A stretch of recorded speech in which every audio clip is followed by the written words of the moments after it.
84 লক্ষ জনি ভ্রমণে করে পেয়েছি সাধের দুর্লভ মানব কুলে জন্ম। ভগবান করুণা করে কৃপা করে দিলেন এত সুন্দর দুর্লভ মানব কুলে জন্ম। এই যে জন্মটা আমরা পেয়েছি মা, এই জন্মটা কিসের জন্য পেয়েছি?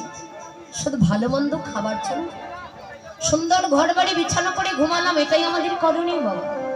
বিভিন্ন জায়গা আমরা ভ্রমণে করলাম, এটাই কি আমাদের করণীয়? না, ভগবান পাঠিয়েছেন সাধের দুর্লভ মানব কুলে জন্ম দিয়েছেন কেন?